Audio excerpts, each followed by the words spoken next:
Sektor wisata haji dan umrah di Singapura dianggarkan bernilai hampir 50 juta dolar tahun lalu.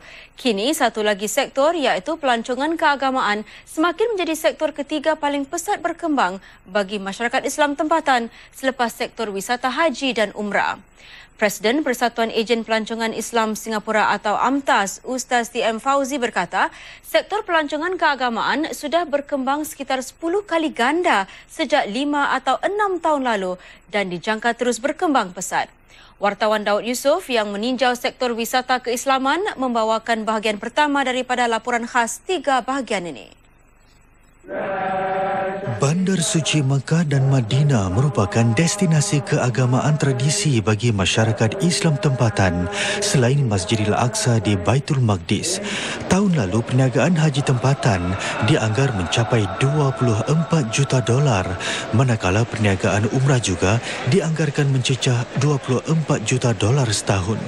Namun ada satu lagi segmen lawatan keagamaan yang kini semakin mendapat perhatian masyarakat Islam tempatan.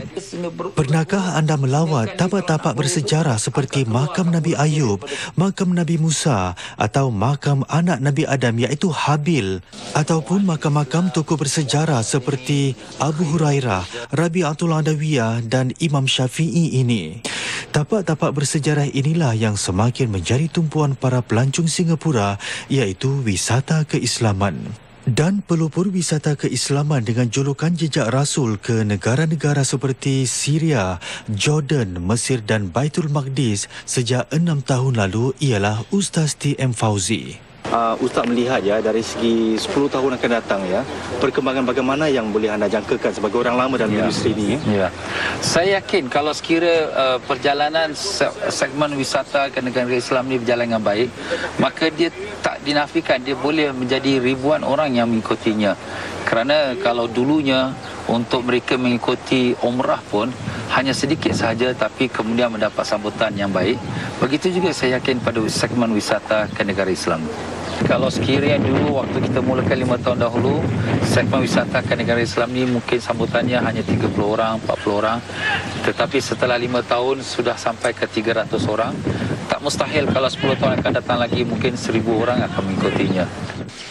Dan 1,000 orang itu adalah anggaran untuk syarikat T.M. Fauzi sahaja, belum termasuk agensi lain. Jadi ini menjadikannya suatu perniagaan 3 hingga 4 juta dolar setahun kerana pakej wisata keislaman seperti ini bukanlah murah, berharga antara 3 hingga 4,000 dolar setiap satu. Malah sebenarnya ia bakal menjadi perniagaan berbelas juta dolar setahun jika semua agensi pelancongan Islam Singapura yang lain diambil kira. Yang pasti, Ustaz T.M. Fauzi menyatakan segmen ini akan terus berkembang kerana daya berbelanja masyarakat Melayu Islam kini lebih kuat dan mereka dahagakan destinasi keislaman baru selain haji dan umrah. Dulu saya ingin mengetahui macam mana orang membuat haji. Jadi saya pergi umrah. Apabila kita dah pergi umrah, kita tertarik pula nak buat haji. Kan? Kemudian apabila kita buat haji, kita nak tertarik pula berkenaan bersejarah Islam. Macam mana ini berlaku. Jadi itu pasal dari peringkat-peringkat kita naik ke atas. Pada pendapat saya, lawatan seperti ini sungguh manfaat bagi saya. Hal keagamaan, insyaAllah kalau ada lagi hubungan ke Iraq atau Afghanistan, insyaAllah akan saya mengikuti juga. Pihak kami difahamkan agensi-agensi pelancongan Melayu tempatan kini sedang meneroka lebih banyak tempat-tempat wisata keislaman seperti ke Uzbekistan, Bosnia, Spanyol dan Algeria. Apakah wisata keagamaan ini akan memakan segmen wisata biasa dan umrah? Ikuti kupasannya dalam bahagian 2 laporan khas wisata keislaman ini dalam berita esok.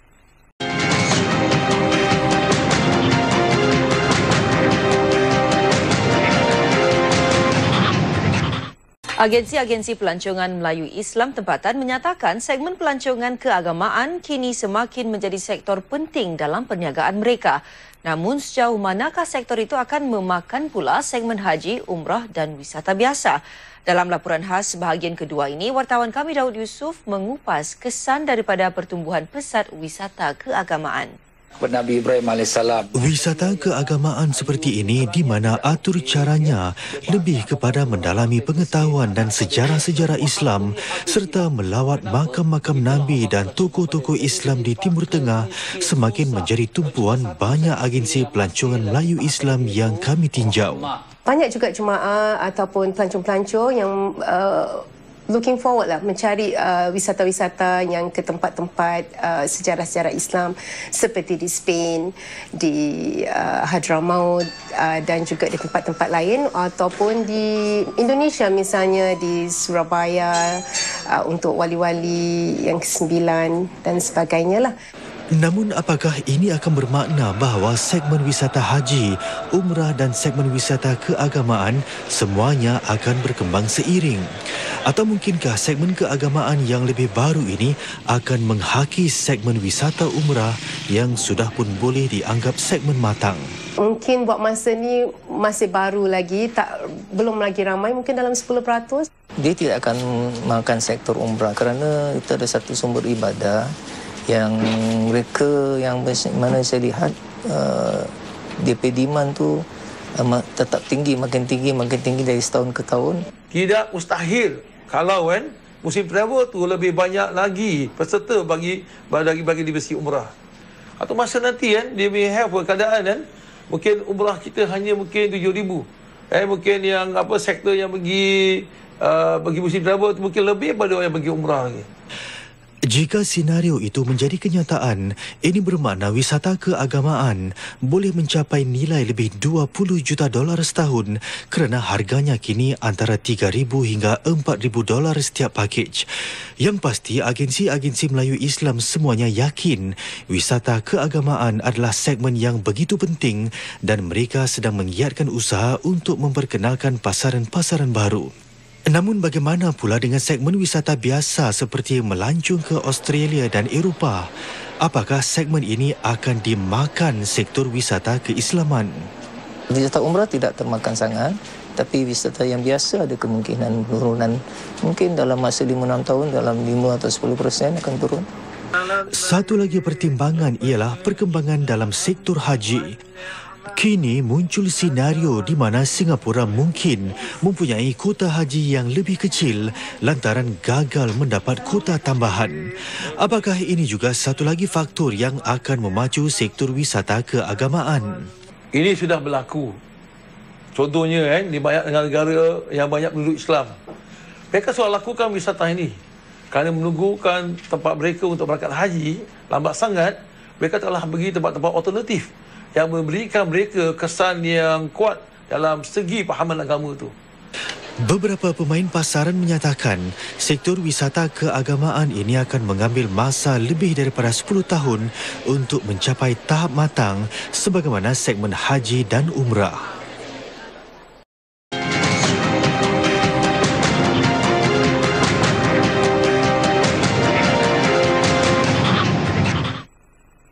Terima kasih kerana masih bersama kami. Para pelancong keagamaan Singapura yang ke tempat-tempat bersejarah di Timur Tengah bukan setakat berwisata, tetapi mereka juga menjalankan kerja-kerja amal penuh bermakna. Ini termasuklah membina dan membaik pulih pelbagai kemudahan di tapak-tapak bersejarah seperti Masjid dan Makam Nabi Musa dan juga Abu Darda, iaitu seorang sahabat Nabi dan ulama fikih terkemuka. Dalam laporan khas wisata keislaman bahagian ketiga dan terakhir ini, kita lihat lebih dekat sumbangan pelancong Melayu Islam Singapura itu. Terdapat banyak tapak bersejarah di Timur Tengah seperti masjid dan makam para nabi, para sahabat dan juga para ulama terkemuka. Namun sebahagiannya kelihatan usang dan kurang kelengkapan asas. Di sinilah para pelancong Singapura yang berkunjung ke tempat-tempat seperti ini ibarat sambil menyelam minum air, iaitu sambil berwisata mereka beramal jariah. Sumbangan para jemaah antara lain membolehkan masjid yang menempatkan makam Abu Darda di Damsyik, Syria ini membina tandas dan tempat wuduk yang lebih lengkap. Sebelum ini tiada kemudahan seperti ini. Ya, ini merupakan satu semangat besar yang kami alami daripada pelancong jemaah Singapura kita ke tempat-tempat sejarah Islam yang kita lalui. Sumbangan tersebut mencapai ribuan dolar dan dimulakan sejak 5-6 tahun lalu dengan kerja baik pulih itu diselaras dan dipantau Agensi Pelancongan Singapura. Dan begitu juga masjid yang pernah kita ziarahi di Palestin, iaitu Masjid Makam Nabi Musa AS. Masjid itu juga alhamdulillah para jemaah kami telah dapat kita membantu masjid itu sehingga dapat memperbaiki sistem tandasnya dan sistem perairannya, mikrofonnya, aircon dan kapetnya. Mereka rasa gembira kerana bukan hanya mereka mengambil faedah dengan ziarah, tapi mereka juga dapat berbakti kepada umat Islam di Timur Tengah, lebih-lebih lagi di Palestin yang dalam keadaan kesusahan. Sumbangan bagi memperbaiki kemudahan seperti itu bermakna manfaatnya dapat dirasakan ribuan pelawat antarabangsa yang lain yang berkunjung ke tapak-tapak seperti ini setiap tahun. Satu lagi tempat yang disertakan dalam wisata keislaman ke negara seperti Syria dan Mesir ialah melawat para pelajar Singapura yang sedang menuntut di Universiti Islam di sana. Semasa melakukan kunjungan seperti ini, jemaah bukan sahaja berkesempatan beramah mesra dengan bakal asatizah Singapura ini, tetapi juga mengenali lebih dekat cabaran yang mereka hadapi di rantauan. Dan semestinya, di akhir lawatan, para pelancong menyumbang wang kepada dana Persatuan Pelajar Singapura ini. Yang pasti, sumbangan kebajikan pelancong Singapura dijangka terus meningkat kerana permintaan bagi wisata keislaman dijangka berlipat kali ganda.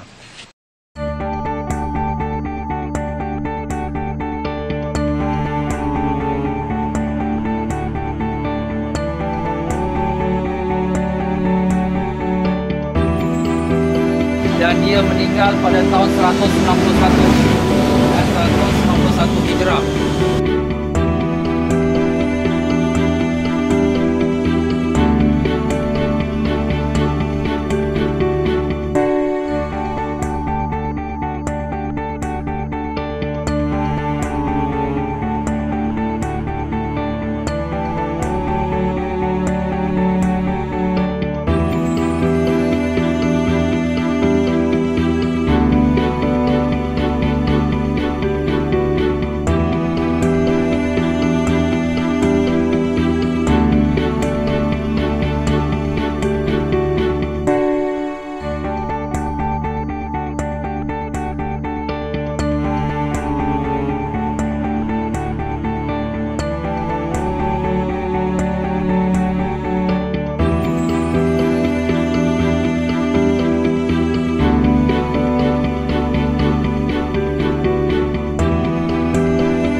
Alhamdulillah, kita pada pagi ini berkesempatan untuk menziarahi satu tempat makam yang mulia, salah seorang daripada wali Allah yang bernama Muhammad Al-Bahlul.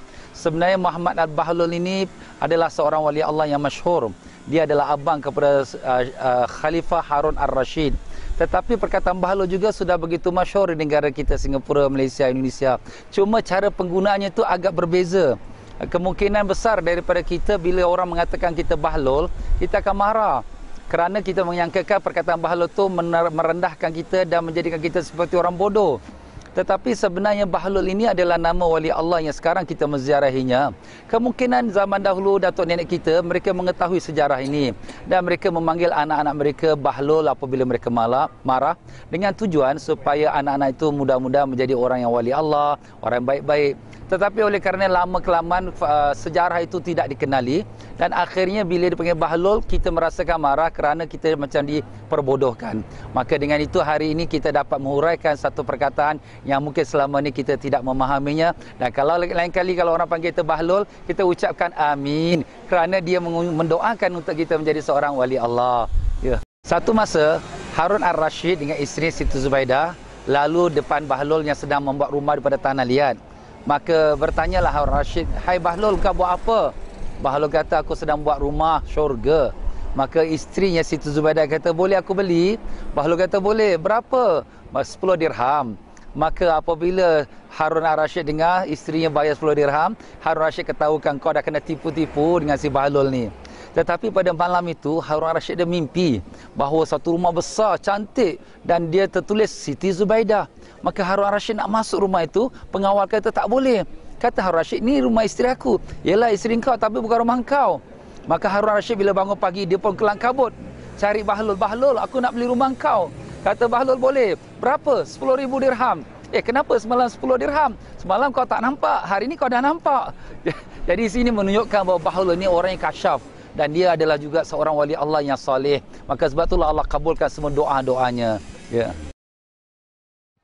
Semasa saya kecil dululah, masa umur ya, masa ialah peringkat umur yang semasa dia masa orang tua dulu. Kalau dia selalu marahkan anak, selalu digunakan bahasa yang kasar tu. Tak saya pada itu bahasa kasar lah tu. Bahasa bahadul engkau lah.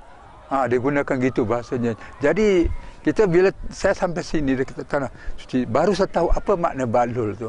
Jadi bahlul tu adalah nama satu hamba Allah yang orang alim dah.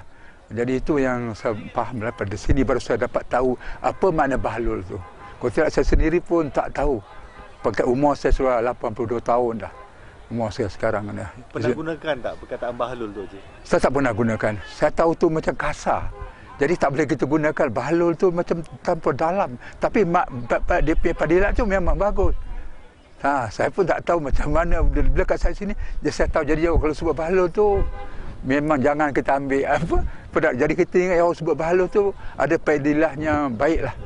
Itu Jadi pada umur berapa ya Haji mendengar perkataan bahlul tu? Oh, itu zaman remaja lah, umur belasan tahun. Tahun 19 tu apa? Yalah 29 saya lahir kan. Terkejutlah kerana dari segi masyarakat Melayu, the word bahlul is macam negatif. Tapi sejak setelah mendengar dari Ustaz Tengku Fauzi, dia membuka minda saya kerana ia ternyata seorang nama wali Allah yang amat alim. Jadi saya amat terkejut. Semasa saya nampak nama Bahlul itu kan dalam itinerary, saya terkejut pasal saya terketawa sedikit pasal kita selalu dengar Bahlul itu tidak bagus maknanya kan.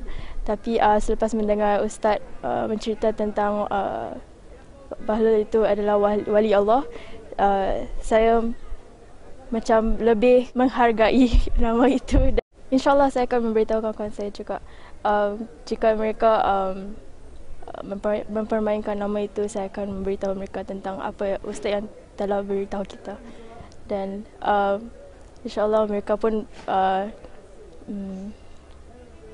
mengetahui apa maknanya dan dapat menghargai juga nama itu.